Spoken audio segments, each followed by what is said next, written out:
반갑습니다. 자, 토목시공기술사 공부하시는 분들, 제가 우연히 TV에서 뉴스를 보고 신문을 보니까 서울에서 흙막이 공사 관련 집안 함몰 현상에 대한 뉴스를 제가 본 적이 있습니다. 그래서 그 뉴스에 대해서 조금 편안하게 흙막이 붕괴 그리고 집안 함몰에 대해서 같이 한번 이야기를 해보겠습니다. 최근 116회 토목시공기술사 문제에서도 집안 함몰에 대해서 문제가 나왔고 자주 나옵니다. 그 문제가. 그래서 우리가 통상적으로 집안 함몰이다.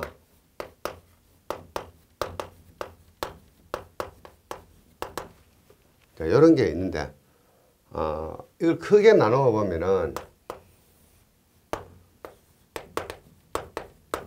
싱크홀이 있을 수 있고 그 다음에 집안 치마 현상이 있을 수가 있습니다. 그래서 싱크홀도 사실은 크게 나누면은 싱크홀 요런 치마가 하나 있고요. 그 다음에 트러프형 치마 TROUGH입니다. 트러프라고 읽습니다. 트러프형 치마가 있다. 이렇게 생각하시면 되겠습니다. 그래서 싱크홀 치마는 이런 집안이 있으면 조금 원통형으로 이 반경이 좀 적게 이렇게 밑으로 치마하는 것을 우리는 싱크홀이라고 이야기할 수 있고, 트러프형 치마는 좀 이런 완만하게 이렇게 쭉 침한 현상이 있습니다. 이것을 우리는 트러프형 치마라고 이야기합니다. 이 트러프는 말죽통 있죠. 말구유라고 이야기하죠. 말죽통처럼 생겼습니다. 말죽통이 이렇게 생겼죠. 이런 형태로 생겼습니다. 그래서 이것을 트러프형 치마라고 이야기하고, 보통 우리가 만나는 치마는 이런 싱크홀형 치마, 함몰형 치마라고 이야기합니다. 그래서 우리는 이제 혼용해서 그냥 싱크홀, 집안 함몰이다 이렇게 생각할 수 있고, 그 다음에 집안 치마가 있을 수가 있습니다. 집안 치마는 단순한 치마일 수가 많고요. 자, 그래서 이 두 가지를 한번 살펴보면은, 자, 싱크홀은 어떤 경우인가 하면 여러 가지 경우가 있을 수가 있어요. 이거 지우고 하겠습니다. 통상 싱크홀이라고 지칭하겠습니다. 자, 싱크홀의 어떤 원인은 몇 가지가 있을 수 있는데, 자, 첫 번째, 이런 형태, 이런 집안 하부에 이런 지하수가 흘러가는 어떤 지하수층이 있었는데, 어떤 요인에 의해서 이 지하수가 빠져나가 버립니다. 지하수가 빠져나가는 원인은 아주 다양하겠죠. 자, 그래서 이런 집안에서 이렇게 우리가 지하 텃파기를 했다. 그러면 이 지하수가 이렇게 빠져나가겠죠. 그러면 이건 어떻습니까? 하나의 어떤 터널처럼 공동현상이 발생을 하겠죠. 자, 공동현상이 발생하면은 처음에 요 일부분이 이렇게 밑으로 북락을 합니다. 북락을 해서 이것들이 이렇게 쌓이죠. 쌓이는데 이 북락한 그 암석 덩어리라든가 어떤 그 사력층이라든가 이런 것들이 쌓여 가지고 여기 이렇게 쌓일 때 벌킹 팩터라고 있습니다. 벌킹 팩터. 이 최적이 팽창하는 거죠. 팽창해서 그대로 이렇게 쌓여만 주면은 이것이 최적이 팽창하기 때문에 여기에 치마가 일어난다 하더라도 치마가 조금밖에 아주 크지 않게 치마가 일어나는데, 문제는 이 부분이 경사가 커가지고, 자, 이것들이 이렇게 밑으로 흘러가 버립니다. 이 알맹이들이 이렇게 흘러가 버리죠. 흘러가 버리면 이것이 빈 공동이 생기면서 이 치마 현상이 엄청 커지죠. 이런 형태로 치마 현상이 발생하는데, 이것을 우리는 한마디로 싱크홀이다 이렇게 이야기할 수 있습니다. 자, 잘 안 보이시죠? 여기서 우리는 싱크홀이다 이렇게 정의를 내립니다. 자, 그래서 도심 지역에서는 이러한 지하수층에서 지하수가 빠져나가서 이런 싱크홀이 생길 수도 있고요. 그 다음에 또 하나는 어떤 경우가 있느냐 하면은, 자, 도시지역에서 이렇게 대형 하수관이 이렇게 지나갑니다. 하수 박스가 될 수도 있고 하수관이 될 수도 있고 하수관이 지나가는데, 자, 상부에서 이렇게 강우가 내렸습니다. 강우가 내려서 물이 이렇게 들어가는데, 이 하수구 또는 하수박스 또는 하수관로 일부분이 이렇게 파손이 되어 가지고 이 물들이 하수구로 이렇게 유입이 되는 경우가 있죠. 그래서 이것이 하수 종말 처리장에서 처리를 하게 되는데, 이렇게 유입되는 원인 모르는 이 물들을 우리는 불명수라고 이야기합니다. 불명수. 이 불명수들이 유입이 되면서, 자, 문제는 여기 있는 흑입자들을 이렇게 끌고 가버리겠죠. 그래서 이것이 공동이 생기면서 상부 지반이 이렇게 침하는 현상, 함몰하는 현상. 그래서 이것을 우리는 싱크홀이라고 이야기할 수가 있습니다. 함몰 현상.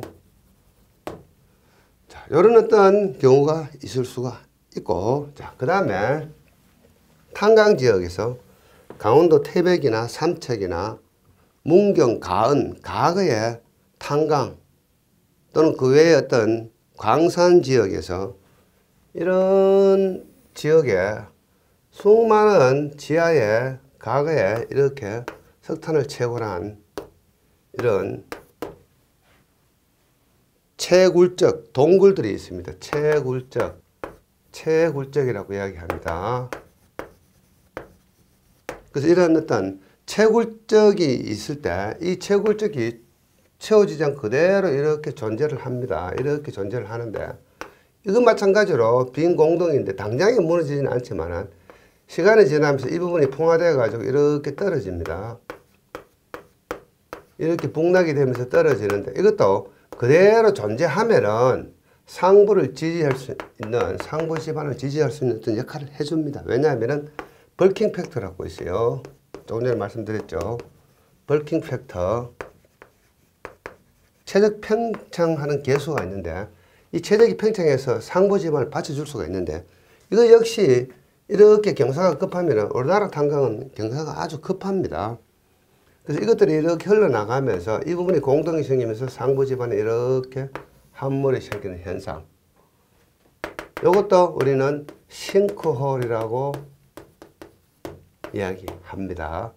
아주 깊이 이렇게 밑으로 빠지죠. 주로 원통형으로 빠지는 이 현상들을 싱크홀이라고 이야기를 한다. 이러한 탄광 지역에서도 이런 것들이 발생할 수가 있겠죠. 이런 것이 심한 지역은 과거 탄광이 많았던 지역, 강원도 태백, 그 다음에 이제 뭐 사북, 삼척 이런 쪽, 그리고 문경, 가은 뭐 이런 곳에 이런 것들이 많이 있습니다. 자, 그 다음에 이런 탄광이 하는 거, 이것이 석회석 동굴이다. 석회석 동굴 지역이 있습니다. 우리나라 석회석 동굴 지역은 여러분들 많이 아시죠. 자, 그런 곳에서 이 석회석 동굴이 지표면에 가까이 있으면 역시 이런 현상이 발생할 수가 있습니다. 특히 석회석 동굴은 어떻습니까? 물이 들어가면서 물에 이 석회석이 녹아가지고 빠져나가면서 이런 공동현상이 발생할 수도 있습니다. 보통 우리 돌리네 이런 말 많이 쓰죠. 돌리네 현상. 그 이렇게 다양한 현상이 있을 수 있는데, 도심지 지역에서는 이러한 강산 지역과는 달리 하부에 있는 지하수가 빠져나간다든가 물들이 하수관으로 들어가면서 파손된 하수관으로 들어가면서 그 주변에 어떤 침하가 된다든가 이런 것들이 이제 있을 수가 있고, 통상 우리가 이제 뭐 뉴스상이나 이런 곳에서 싱크홀, 집안 함몰 이렇게 이야기하는데, 그와 다르게 집안 침하 현상. 자, 이번에 서울의 어떤 모 지역에서 이런 그 외에도 많은 사건들이 있었습니다만 최근에 제가 뉴스를 보니까 이런 것들이 있었습니다. 자, 여기에 이런 도로가 있었고 여기에 아파트 단지가 있습니다. 아파트 동이 이렇게 올라왔겠죠. 이렇게 올라오고 여기에 이제 주차장이 있었고 여기에 이제 고층 빌딩, 뭐 오피스텔이나 상가나 뭐 아파트나 이런 거 시공하기 위해서 이 주변에 어떻습니까? 흙막이 공사를 하죠. 흙막이 공사. 그 과정에서 아마 제가 뉴스상으로 보니까 이 폭이 한 10에서 13m 정도 된다고 들었습니다. 그 중에 일부가 일부 구역이 침하 현상이 발생을 했습니다. 약 한 6m 깊이로 사각형 모양으로. 조금 전에 제가 어떻습니까? 싱크홀, 집안 함몰 현상은 주로 원통형이라고 말씀을 드렸죠. 근데 이것은 직사각형 모양으로 이렇게 집안이 6m 정도 깔아앉았답니다. 이것은 우리는 침하 현상이라고 볼 수가 있겠죠. 침하 현상. 자, 그래서 이 부분에 흙막이 공사를 했다는 이야기 되겠죠. 흙막이 공사. 그래서 자, 이 흙막이 공사 단면을 한번 그려보겠습니다.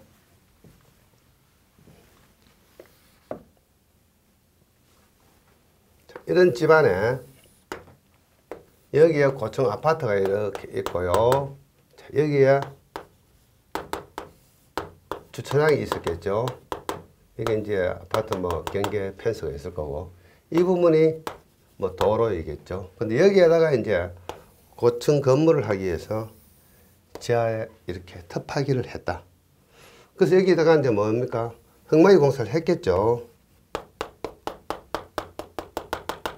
흙막이 공사를 했다는 이야기입니다. 그래서 보통 도심지에서는 이 부지 경계가 협소하다 보니까 거의 경계에 임박해가지고 이 흙막이 공사하는 경우가 많이 있습니다. 자, 그러면 우리는 이 흙막이는 기본적으로 어떻습니까? 지지를 해야 되죠. 지붕을 설치를 해야 됩니다. 지붕을 설치해야 되는데, 이 폭이 좁다면 어떻습니까? 이 폭이 좁다면 이렇게 버팀 시공을 하면 되겠죠. 버팀대 시공을 하면 되는데, 이 폭이 워낙 넓어가지고 버팀을 시공하는 입장이 못 되면 뭘 해야 되겠습니까? 이렇게 어스안카 시공을 해야 되는데, 자, 이것은 어떻습니까? 도로 부지라든가 인접 부지이기 때문에 이 지하 하부의 어떤 보상 문제라든가 이런 인허가 문제상이 있어서 이것을 하지 못하는 경우가 많이 있습니다. 어스안카를 하지 못할 수 있겠죠. 자, 그러면은 보통 자, 이것을 지지하기 위해서 어떻게 하겠습니까? 이런 형태로 받치는 레카, 경사버팀이라고 이야기합니다. 경사버팀.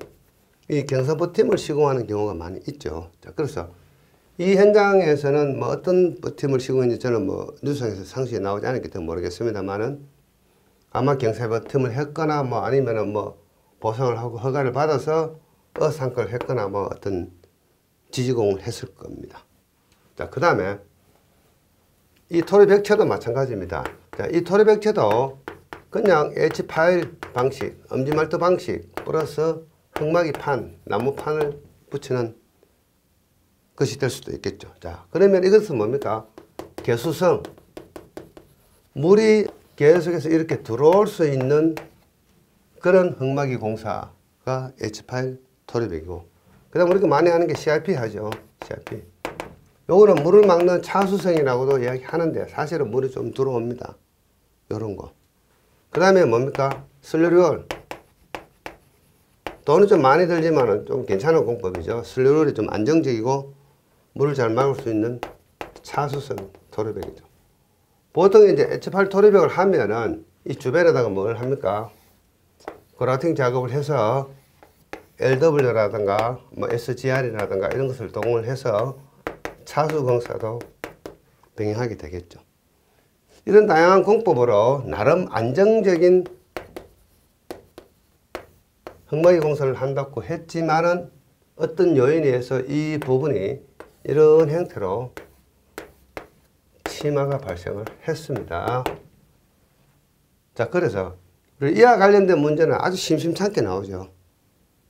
출제 문제. 그리고 흙막이 공사에서도 이와 관련된 문제가 많이 나옵니다. 최근에 싱크홀, 집안 함몰, 집안 침하 이런 것들. 자, 이런 공사를 하면서 과연 이 집안에 왜 침하를 했느냐?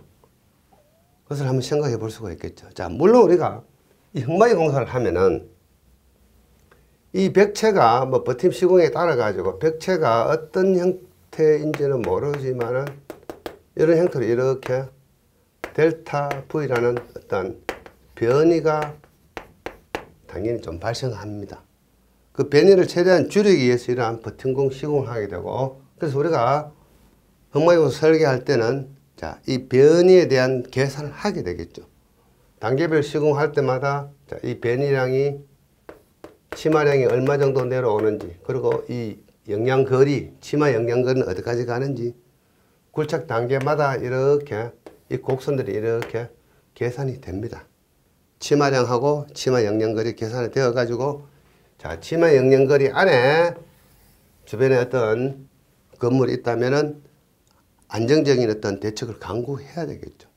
그래서 이런 토리벽 굴착 때문에 생기는 주변의 문제를 우리는 근접시공이라고 이야기합니다.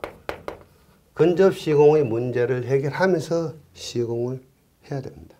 그래서 설계 단계에서 충분히 검토되었겠지만은 어떤 원인 모를 이유에 의해서 이렇게 치마 현상이 발생을 했습니다. 자, 그래서 이 치마 현상의 원인은 첫 번째, 여기 있는 지하수가 이렇게 빠져나가서, 지하수가 빠져나가면서 흡입자도 같이 끌고 나가서, 그래서 이 주변 집안에 이렇게 침하는 현상이 하나 있을 수 있고, 자, 두 번째, 자, 이 흙막이 벽체의 강성이 약해가지고 이 흙막이의 변이가 커졌다든가, 이 흙막이가 뭐 전도되었다든가, 붕괴가 됐다든가, 이런 문제가 발생할 수가 있고, 세 번째, 자, 이런 형태로 올라오는 현상, 크게 두 가지가 있죠. 킥샌드 보일링 현상이 하나 있고 휘빙 현상이 하나 있을 수가 있겠죠. 자, 킥샌드 보일링 현상은 사질 집안에서, 휘빙 현상은 점토 집안에서 발생을 하는데, 사실은 이 메커니즘들이 어떻습니까? 우리가 만나는 현장의 흙들은 완벽한 100% 점토, 완벽한 100% 사질 이런 건 없습니다. 다 섞여 있습니다. 그래서 이 휘빙과 보일링은 사실 이렇게 위로 올라오면은 물이 흥건하면서 이렇게 뽀글뽀글 올라온다면 확실하게 우리가 킥샌드 현상이다, 보일링 현상이다 판단할 수 있겠지만은, 대충 흙이 이렇게 올라오면 어떻습니까? 휘빙인지 보일링인지 명확한 판단하기는 쉽지 않습니다. 그래서 육안으로 봤을 때는 비슷하죠. 그래서 킥샌드나 보일링이나 휘빙 현상 때문에 이 집안이 이렇게 올라오면서 상부 집안이 침하될 수도 있다 고 생각하시면 되겠습니다. 그래서 이렇게 침하되는 현상은 어떻습니까?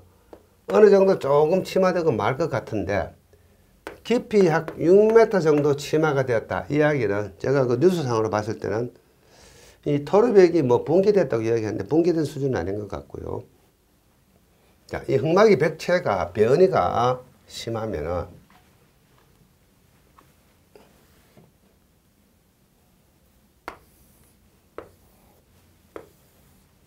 이렇게 되어 있는데, 이 흙막이 벽체가 이렇게 와장창 무너지지는 잘 않습니다. 주로 흙막이 벽체는 이 부분이 이렇게 공사구역 안으로 밀려 들어오면서 붕괴 사고가 일어나죠. 그래서 여기에 있는 이 최적만큼 상부 흙의 최적이 이렇게 밑으로 가라앉은 거 아니냐, 저는 그렇게 추측을 해봅니다. 그때 당시에 어떻습니까? 우리나라에 태풍 솔렉입니까? 이것이 오면서 집중호우가 내렸죠. 그래서 이 안에 있는 이 물들이 빠져나가면서 흙입자를 가지고 나가고, 이 부분이 밀려 들어가면서 흙이 이렇게 밑으로 침하한 거 아니냐, 저는 이렇게 추측을 해봅니다. 그래서 다양한 원인들이 있는데, 자, 우리가 토목 기술자로서는 어떻게 해야 되겠습니까? 항상 토르벽 현장에서는 그거 염두에 두셔야 되겠죠. 저는 지금도 현장에서 감리 활동을 하고 있습니다. 그래서 저는 주로 공동주택, 아파트죠, 이런 곳에 이제 감리를 하러 많이 가는데, 항상 시공 초기에 저 같은 토목인들이 많이 갑니다. 왜? 지하 터파기를 해야 되기 때문에. 그래서 저는 항상 이 흙막이 공사를 제일 먼저 만나게 됩니다. 현장 가면은 이 흙막이 공사를 가장 먼저 만나게 된다고 생각하시면 되겠습니다. 그래서 저는 항상 초반에 현장에 들어가면 상당히 긴장이 돼요. 알면 알수록 저는 뭐 지하철 현장에서도 흙막이 공사를 많이 해봤고 했는데 항상 두려움과 그 다음에 긴장감을 가지고 이 흙막이 공사에 대해서 감리 활동을 하고 있습니다. 신경을 많이 쓰고 있습니다. 그래서 이 흙막이 공사하는 이유는 뭐겠습니까? 부지가 부족하기 때문에, 도심지 지역에서 부족하기 때문에, 그리고 인접이 뭡니까? 이런 건물이나 어떤 근접 구조물들이 많기 때문에 이 흙막이 공사를 하는 거죠. 그래서 흙막이 공사에서 가장 중요한 것은 뭡니까? 당연히 이 어떤 이 벽체의 강성이 중요하겠죠. 돈이 많으면 슬로를 하는 게 제일 좋고요. 그 다음에 CIP 이런 소리인데, 그 다음에 흙막이 공사를 하다 보면은 이렇게 저하수가 이렇게 저하됩니다. 뭐 빠져나가거나 뭐 어떻게 해서 저하되는 현상. 저하수가 저하되는 이 현상도 아주 중요하죠. 문제를 많이 일으킬 수 있습니다. 그 다음에 이 부분이 근입장. 근입장도 엄청 중요합니다. 그래서 당연히 설계할 때 모든 것을 이렇게 설계를 했겠죠. 그 다음에 지보공, 뭐 버팀이라든가 어상카라든가 이런 것들 아주 중요한데, 이 중에 가장 중요한 것은 평소에는 괜찮은데 상부로부터 어떻습니까? 강우가 내렸을 때, 레인폴이라고 이야기합니다. 강우가 내렸을 때 통상은 우리가 옹백이나 흙막이에서 토합이 있는데 물이 이 지방까지 이렇게 완전히 포화되었다, 완전히 지하수역이 이렇게 올라왔다 생각하면 이 토합은 수압이 증가되어 가지고 당초의 토합보다도 약 한 2.3배 정도, 2배 이상 이렇게 늘어납니다. 토합이. 그래서 이 흙막이 벽체의 안정성에 문제를 일으킬 수가 있겠죠. 그래서 우리 현장에서 할 수 있는 가장 좋은 공법은 뭔가 하면은 이 부분에다가 이렇게 콘크리트를 치는 거죠. 콘크리트를 치고 이 방향으로 경사를 두고 여기에다가 배수 축구를 이렇게 만들어줘서 물을 이렇게 배제해서 강우가 이 흙막이 배면으로 침투하지 못하도록 조치하는 게 가장 중요한 이야기입니다. 자, 그러다 보니까 통상 현장에서 이런 행위들을 잘 하지 않으려 합니다. 가설공사인데 이렇게 생각하고 잘 안 하려고 그래요. 자, 그래서 어쩔 수 없는 경우에는 자, 여기에다가 뭡니까? 이런 천막 시트 있죠. 자, 현장용어로 갑바 시트를 덮어 가지고 비가 오면 이렇게 임시 축구로 이렇게 물이 갈 수 있도록 이 부분을 완전히 시트 등으로 보양하는 거죠. 덮어주는 행위. 좀 손쉬운 방법이죠. 자, 이런 거 하고. 그래서 물이 흙막이 벽체 뒤쪽으로 들어가지 않게 하는 행위가 가장 중요하죠. 자, 그 다음에 이런 도심지 지역에서는 조금 전에 말씀드린 것처럼 이 레이카 버팅 구조, 경사 버팅 구조, 요거는 사실은 시공성이나 어떤 안정성에 있어서 저 개인적으로는 그렇게 저는 이 레이카 구조를 별로 좋아하지 않습니다. 건축 현장에 가면 이 레이카 버팅이 많은데 시공상이나 어떤 안정적인 측면에서 저는 이것도 정밀 시공하면 괜찮습니다만 보통 시공 간행이 아주 정밀하지 못하는 경우가 따로 있어요. 그래서 별로 좋아하지 않는데, 자, 그러다 보니까 주로 어상카 이런 것들을 많이 하게 되는데, 어상카는 다른 부지 지하로 들어가야 되는 이것도 또 문제가 될 수도 있죠. 그래서 요즘은 자립식 흙막이 공법을 많이 씁니다. 자립식 흙막이 공법.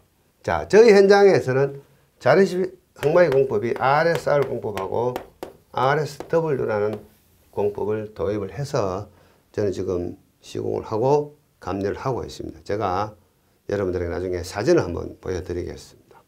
그리고 RSW에 대한 관련 자료가 필요하시면은 어떻습니까? 저한테 연락을 주시면 제가 자료도 여러분들에게 PDF 파일로 된 것을 보내드리겠습니다. 자, 그래서 이 자립식 공법은 RSR 공법은 어떻게 하냐면은 미리 지상에서 H 파일을 이렇게 2열로 박습니다. 2열로 박고 이렇게 박아주고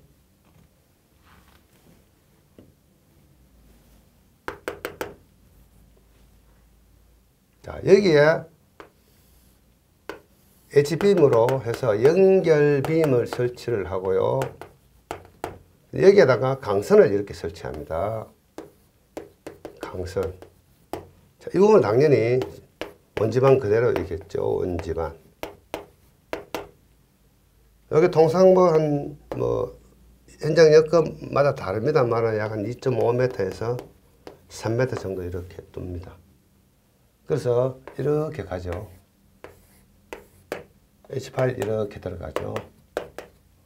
그래서 이 전체가 하나의 벽체가 되어 가지고 견디는 구조물입니다. 그래서 이것은 자립식입니다. 별도의 어떤 지붕이 없습니다. 버팀도 없고 어상커도 없고 아무런 지붕도 없이 이렇게 해서 굴착을 해서 여기에다가 구조물을 이렇게 시공에 올라가죠. 지하 구조물이 있고 지상에 올라가고, 이런 게 이제 RSR 공법이고, 자, RSW 공법은 뭔가 하면은, 자, 이번에는 앞쪽에만 어떻습니까? 앞쪽에만 H8을 받고 뒤에는 시트 파일을 이렇게 박아줍니다. 시트 파일을. 그래서 이 시트 파일 모양이 어떻습니까? 이렇게 생겼죠. 대충 그리겠습니다. 뭐 3개, 2개 내지 3개 정도. 여기서 마찬가지입니다.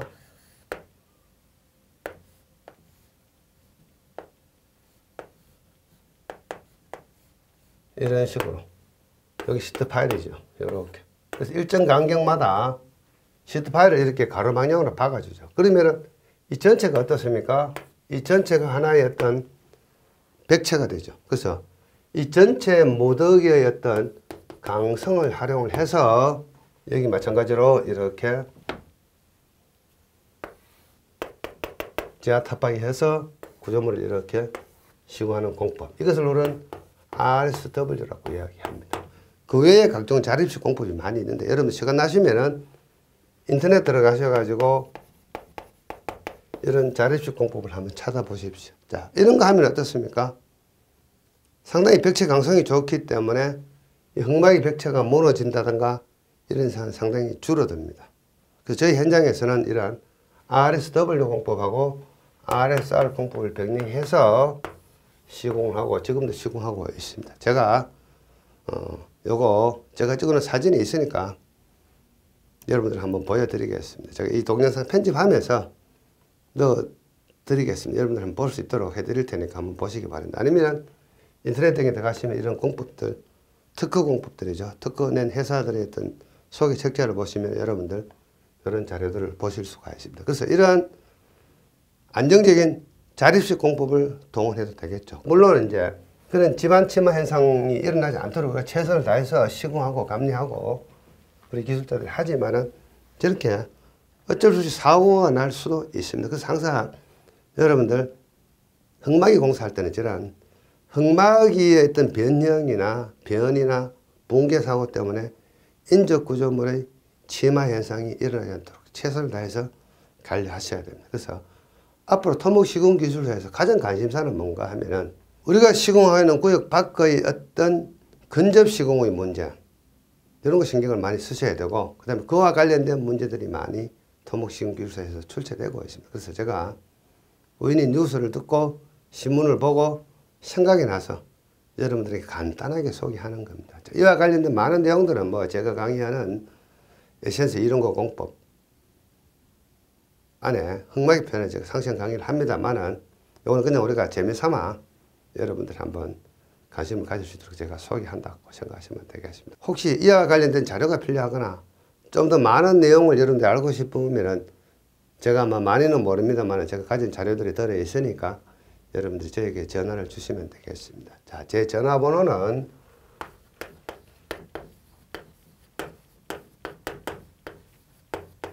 요겁니다. 자, 이 전화번호로 연락을 주시면은 제가 여러분들에게 필요한 자료나 각종 어떤 내용들을 보내드릴 수 있으니까 연락을 한번 주시기 바랍니다. 직접 전화 주시면은 제가 받을 수가 없고요. 문자나 카톡을 주시면 되겠습니다. 자, 제가 우연히 본 뉴스 이야기 또는 우연히 본 신문의 이야기를 여러분들과 같이 한번 나눠봤습니다. 자, 감사합니다.